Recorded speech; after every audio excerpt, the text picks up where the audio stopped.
جو نکاح کر لیتے ہیں وہ بھی اپنی نگاہوں کو، میں اکثر کہتا ہوں، حضور نے فرمایا نکاح آدھا ایمان ہے، جس نے نکاح کر لیا اس کا ایمان مکمل ہو گیا، تو جو نکاح کے بعد بھی باز نہ آیا میں اس کو بے ایمان نہیں کہتا، لیکن نبی پاک نے فرمایا جو نکاح کر لے اس کا ایمان، بولیے ایمان محفوظ ہو گیا، اس کا ایمان، سارے بولیے ایمان، اور جو پھر بھی باز نہ آئے، حضور کہہ رہے ایمان مکمل ہو، اور جو نہ باز آیا کیا فتویٰ دیا جائے حدیث کی روشنی میں؟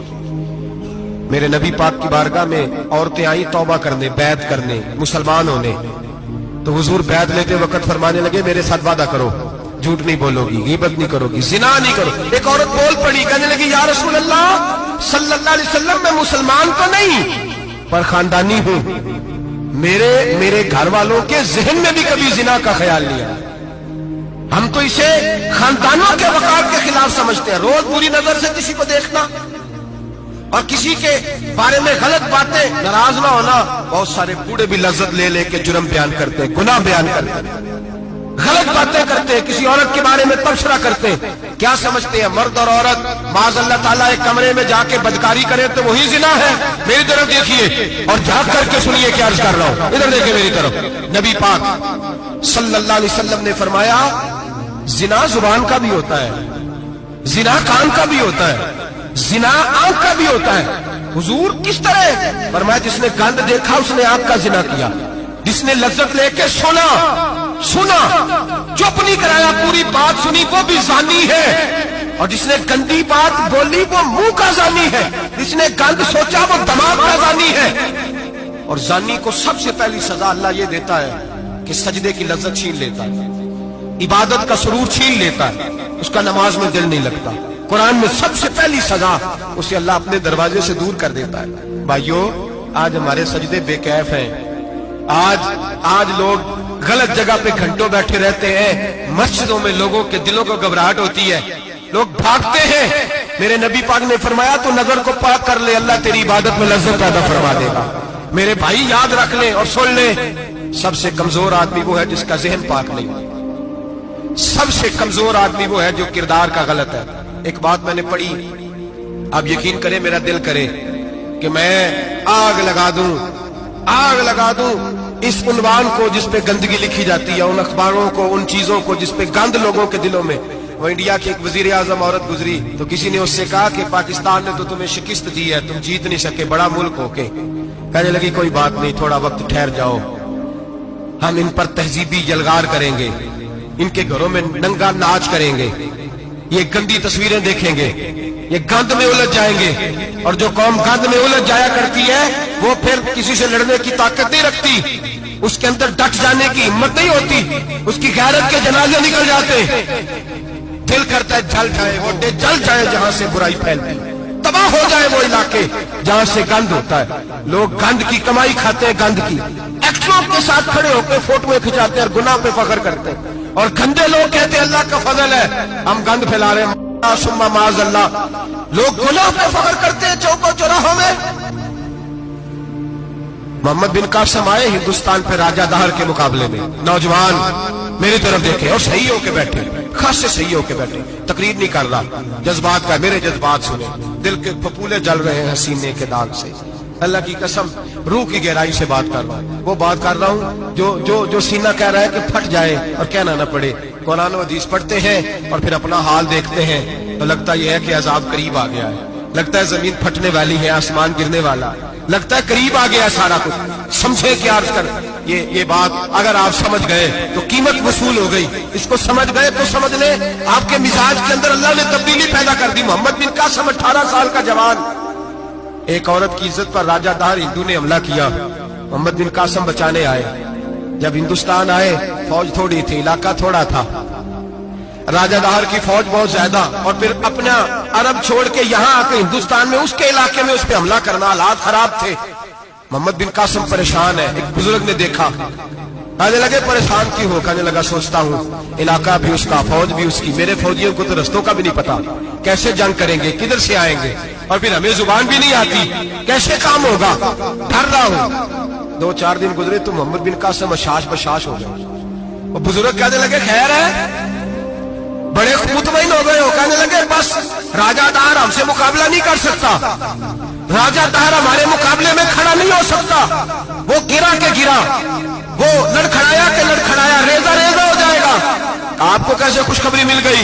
कहने लगे मुझे पता चला है कि राजा दहर जहन का गंदा है। वो तो चचा की बेटी को नहीं छोड़ता, मामू की बेटी को नहीं छोड़ता, खाला की बेटी को गंदी नजर से देखता है। जिसका जहन गंदा होता है वो किसी का मुकाबला नहीं कर सकता। हमें फतह होगी, फतह, वो गिरेगा। तो बुजुर्ग कहते हैं मैं समझ गया कि वाकई से फतह होगी। आज कश्मीर क्यों आजाद नहीं हो रहा? फलस्तीन में आग क्यों लगी हुई है? मुसलमान जब तक जहन का गंदा है, कमजोर है, जब तक जहन का नापाक है, कमजोर है। हजरत साद बिन अबी वकास रजी अल्लाह ताला अन्हु फरमाया करते थे, अल्लाह मुसलमान की मदद उतनी देर तक करता रहता है जितनी देर तक मुसलमान का जहन साफ रहता है, किरदार पाक रहता है। आज इसलिए मुआशरे में लगी है। नौजवानों, तुम कहते हो कामयाबियां नहीं मिलती, उसे कैसे कामयाबी मिल सकती है जिसका जहन ही साफ नहीं?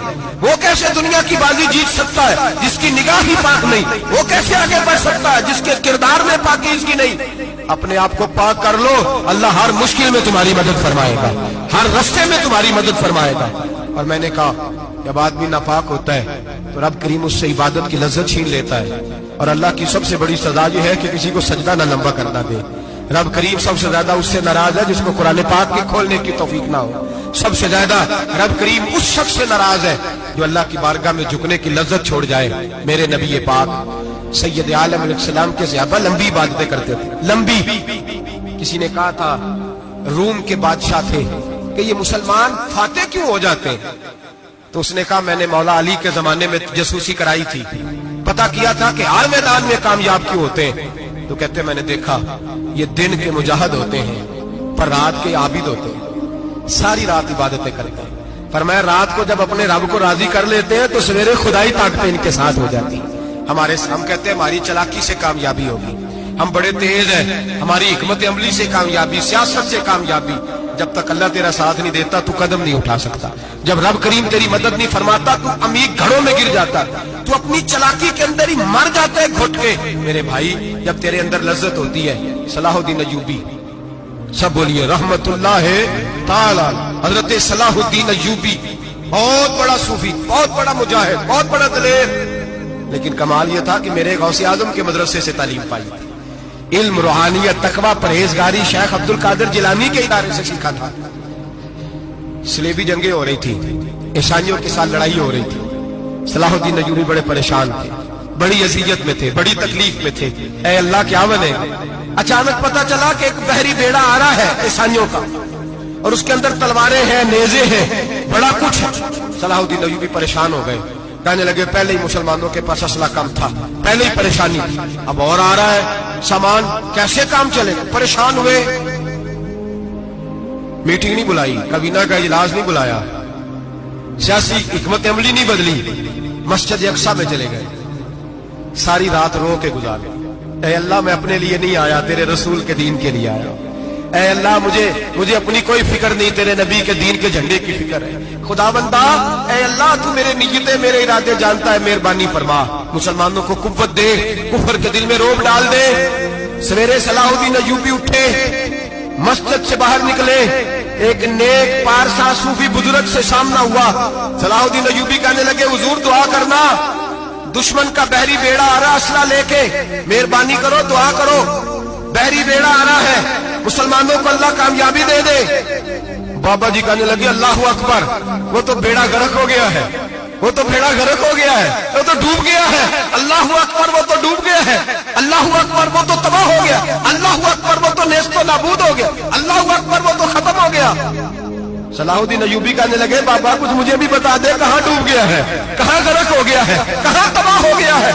तो बाबे ने पलट के देखा, आने लगा दादा बोला ना बन, सारी रात मस्जिद में आंसू बहाता रहा है, सारी रात तू रोता रहा है, सारी रात तू रब को मनाता रहा है। वो दुश्मन का बहरी बेड़ा तेरे आंसुओं में गलत हो गया है, वो तेरे आंसुओं में डूब गया है, रब करीम ने तबाह कर दिया है। फरमाया तू नेक है, तेरी सोच साफ है, तो अल्लाह ने तेरी मदद करने का फैसला फरमाया है। तेरे आंसुओं में डूब गया। ओ भाई, हमें दुआ की लज्जत नहीं रही, कसम अल्लाह की, दुआ की लज्जत नहीं रही। हम सजदों में रोते नहीं, हमारा वो कैफ को छीन के ले गया है। माए बेटियों के लिए